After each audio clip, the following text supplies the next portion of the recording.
Cùi đam à. Thế anh cùi lên. Quả gì à, ngày này ấp sợ đặc cò à.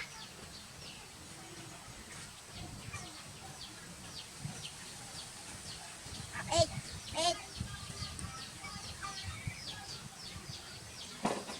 Này bảo, em bảo. Dạ, mà đi ra đặt chay rồi à. Còn dạ, miền đây gì ra. Ấp sợ ơi, miền ơi gì thế à. Đặt cò bị cậy.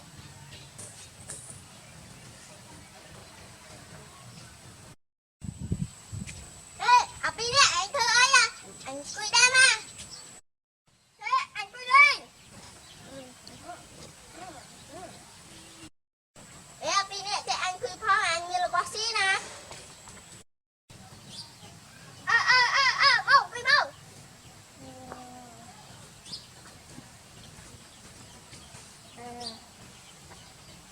Bác sĩ nè. Cái trăm anh thì vô mù. Mùi sợ da xanh á.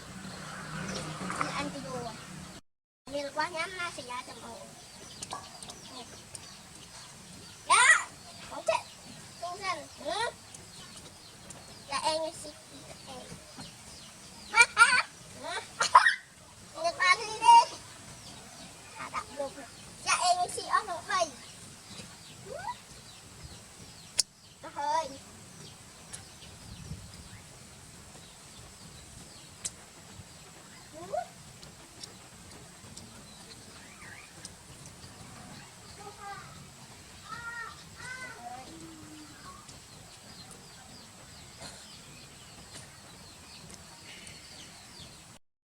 Lên là của mạng lên mình.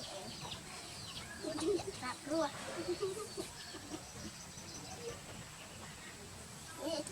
Dạ dục quên chừng thì. Thế dục quên, anh dục tâm quen sập không? Anh dục lừa, anh thế thôi. Rồi. Cả một năm tích. Leo leo bạch.